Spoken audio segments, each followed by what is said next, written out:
Good morning children, welcome to the Shivaji Group of Institution online classes. Kids, I am your Hindi teacher. Today I am going to take Hindi language class. बच्चों, आज मैं आपको हिंदी में पाठ 4 और पाठ का नाम क्या है? संज्ञा। ये आप पिछली कक्षा में भी पढ़ चुके होंगे। संज्ञा के विषय में आप पिछली कक्षा में पढ़ चुके होंगे। आपको पता होगा कि संज्ञा क्या होती है। किसी भी चीज का नाम, किसी वस्तु का हो, व्यक्ति का हो, स्थान का हो, उनको क्या कहते हैं बच्चों?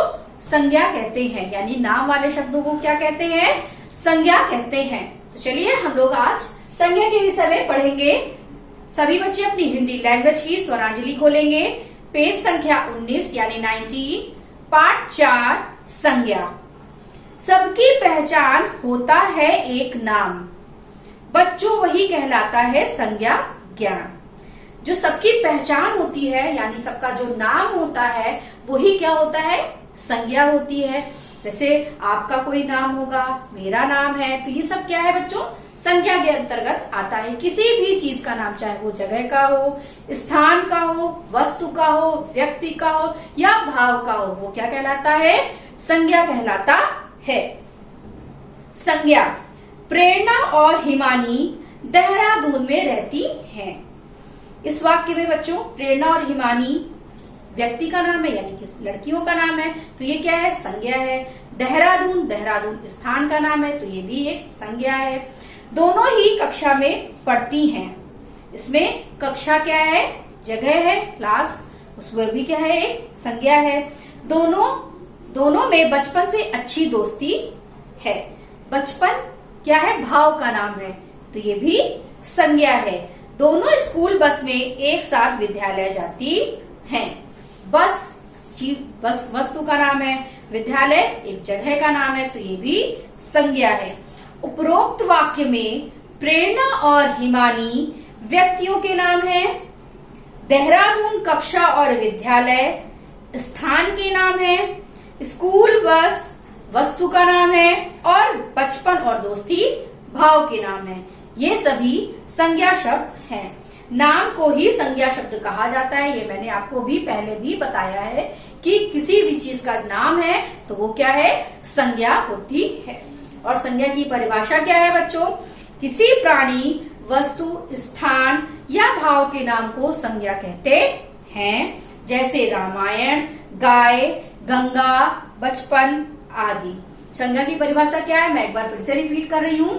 किसी प्राणी, वस्तु, स्थान या भाव के नाम को संज्ञा कहते हैं। ये भी जाने भाववाचक संज्ञा क्या होती है बच्चों? भाववाचक संज्ञा को ना छुआ जा सकता है ना देखा जा सकता है, उसको केवल महसूस किया जाता है। भाववाचक संज्ञा को केवल महसूस किया जा सकता है यानी अनुभव किया जा सकता है। भाववाचक संज्ञा को छुआ या देखा नहीं जा सकता, उन्हें केवल अनुभव किया जा सकता है, जैसे मिठास, बुढ़ापा आदि। अब आते हैं संज्ञा के भेद पर। संज्ञा के भेद कितने होते हैं? संज्ञा के 3 मुख्य भेद होते हैं। कौन कौन से? व्यक्तिवाचक संज्ञा, जातिवाचक संज्ञा और भाववाचक संज्ञा। संज्ञा के कितने भेद होते हैं? संज्ञा के 3 भेद होते हैं।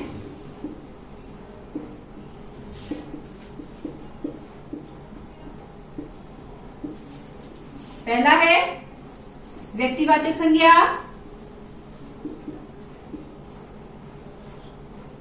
दूसरा है जातिवाचक संज्ञा,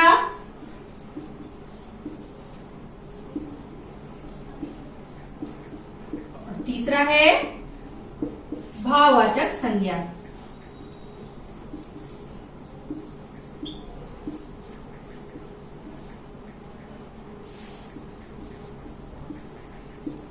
संज्ञा के कितने भेद होते हैं बच्चों? संज्ञा के 3 भेद होते हैं, व्यक्तिवाचक, जातिवाचक और भाववाचक। अब हम पढ़ते हैं पहले भेद के पर, व्यक्तिवाचक संज्ञा। व्यक्तिवाचक संज्ञा क्या है बच्चों? जिस संज्ञा शब्द से किसी विशेष व्यक्ति, वस्तु या स्थान का बोध होता है। पर्टिकुलर अगर किसी एक चीज का मतलब व्यक्तिवाचक में क्या होता है? किसी विशेष व्यक्ति, स्थान या भाव का बोध हो, वो व्यक्तिवाचक संज्ञा कहलाती है। जैसे महात्मा गांधी। महात्मा गांधी बच्चों महात्मा गांधी एक व्यक्ति विशेष का नाम है, किसी एक पर्टिकुलर इंसान का नाम है, तो वो किसके अंतर्गत आएगा? व्यक्तिवाचक संज्ञा के अंतर्गत आएगा। फिर है लाल किला, रामायण। लाल किला भी पर्टिकुलर एक जगह का नाम है, तो वो व्यक्तिवाचक संज्ञा है। रामायण एक पवित्र किताब का नाम है, तो वो भी व्यक्तिवाचक संज्ञा में आएगा। फिर आते हैं दूसरे भेद पर, जातिवाचक संज्ञा। सभी व्यक्तियों, प्राणियों, स्थानों और वस्तुओं की जाति के सामान्य को जातिवाचक संज्ञा कहते हैं। जैसे लड़का, तो बच्चों लड़का कोई भी हो सकता है, ये किसके अंतर्गत आएगा? जातिवाचक संज्ञा के। किताबें, किताबें बहुत सारी होती हैं, ये किसके अंतर्गत आएगा? जातिवाचक संज्ञा के। गाय, गाय बहुत सारी होती हैं, तो ये भी जातिवाचक संज्ञा के अंतर्गत आएगा। अब आते हैं हम तीसरे भेद पर, भाववाचक संज्ञा। भाववाचक संज्ञा क्या है? जिस शब्द से किसी के गुण, दोष, स्वभाव, दशा आदि का पता चले उसे भाववाचक संज्ञा कहते हैं। जब भाववाचक संज्ञा क्या है? जिस शब्द से किसी गुण, दशा, भाव, स्वभाव आदि का पता चले उसे भाववाचक संज्ञा कहते हैं। जैसे बुढ़ापा, मिठास, गर्मी। भाववाचक संज्ञा को केवल अनुभव किया जा सकता है, उसे देखा या छुआ नहीं जा सकता है। हमने सीखा, नाम को संज्ञा कहते हैं। संज्ञा किसे कहते हैं? किसी भी चीज के नाम को संज्ञा कहते हैं। संसार में प्रत्येक वस्तु का कोई ना कोई नाम होता है। मैंने आपको पहले भी बताया कि हर वस्तु, हर जगह, किसी इंसान, सबका कोई ना कोई एक नाम होता है, उसे क्या कहते हैं? संज्ञा कहते हैं। भाववाचक संज्ञा को देखा या छुआ नहीं जा सकता।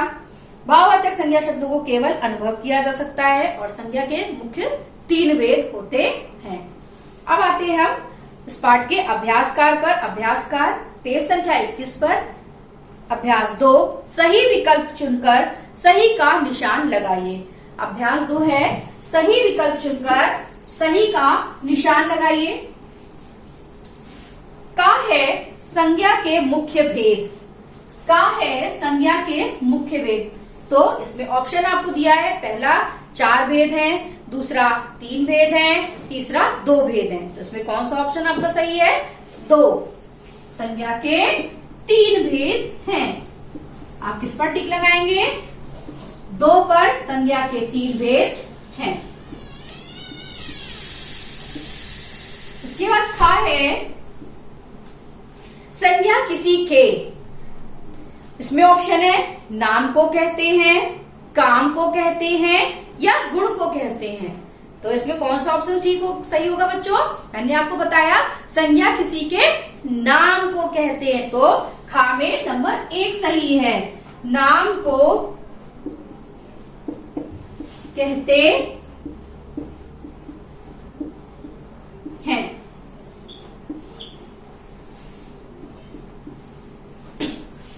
गा है भाववाचक संज्ञा को। ऑप्शन है 1, छुआ जा सकता है, 2, देखा जा सकता है, 3, अनुभव किया जा सकता है। तो मैंने आपको पढ़ाया था भाववाचक संज्ञा को नंबर 3 में, गा में क्या होगा? अनुभव किया जा सकता है। क्या किया जा सकता है? अनुभव किया जा सकता है। इसमें 3rd वाला ऑप्शन सही है। अब आते हैं रिक्त स्थान अभ्यास 3 पर। रिक्त स्थानों में उचित शब्द भरिए। का है खाली जगह भारत की राजधानी है। ऊपर ऑप्शन भी दिए हैं, रामायण, मोहन, दिल्ली, सुंदरता और मिठास। तो इसमें कौन सा ऑप्शन सही होगा? दिल्ली। अभ्यास 3 में का में क्या फिल करेंगे? दिल्ली। दिल्ली भारत की राजधानी है। खा है खाली जगह मेरा सबसे अच्छा मित्र है। इसमें ऑप्शन है रामायण, मोहन, दिल्ली हम फिल कर चुके हैं, सुंदरता और मिठास। तो इसमें नाम क्या है? मोहन। मोहन मेरा सबसे अच्छा मित्र है। अब आते हैं गा पर। गा है खाली जगह एक धार्मिक पुस्तक है। इसमें क्या है? रामायण, सुंदरता और मिठास। धार्मिक पुस्तक कौन सी है बच्चों? रामायण। तो गा में क्या फिल करेंगे? रामायण। घा है ताजमहल की। ऊपर ऑप्शन बचा है सुंदरता और मिठास, तो क्या आएगा? सुंदरता। क्या आएगा? सुंदरता। और लास्ट है अंगा, रसगुल्ले में आखिरी बचा है मिठास होती है। क्या आएगा? रसगुल्ले में मिठास होती है। अब आते हैं अभ्यास 4 पर। मैं आपको अभ्यास 4 और 5 समझा रही हूँ। ये आपको होमवर्क में करनी है और मैं आपको पीडीएफ की मदद से आपको इसको सेंड करूंगी, जिसको देखकर आप कंप्लीट भी कर सकते हैं। अभ्यास 4 है, निम्नलिखित के लिए 2 संज्ञा शब्द लिखिए। का है व्यक्ति के नाम, तो आप कोई भी व्यक्ति के 2 नाम लिख सकते हैं। खा है पशु का नाम, आप इसमें 2 पशुओं के कोई भी नाम लिख सकते हैं। गा है देश का नाम, इसमें आप कोई भी 2 देशों के नाम लिख सकते हैं। और घा है भाववाचक, भाव का नाम, इसमें आप 2 भाव के नाम लिख सकते हैं। अभ्यास 5 है रचनात्मक में, नीचे दिए गए बाघ के चित्र में से छांट कर 5 संज्ञा शब्द लिखने हैं। इसमें संज्ञा तो बहुत सारी है, लेकिन आपको इनमें से केवल 5 संज्ञा शब्द लिखनी है। एक बगीचे का चित्र दिया हुआ है, उसमें लड़का, लड़की, कुत्ता, चिड़िया, तितली सब है। इसको देखकर आपको इनकी संज्ञाएं लिखनी है, जैसे कि तितली, चिड़िया, लड़का, लड़की, फूल, आम, कुत्ता, पेड़, घास, बहुत सारी इसमें संज्ञाएं हैं जो आपको केवल 5 छांट कर लिखनी है। तो ये आपको होमवर्क में करना है। आज के लिए इतना ही। आगे का कार्य मैं आपको अगली कक्षा में कराऊंगी। धन्यवाद। आपका दिन शुभ हो।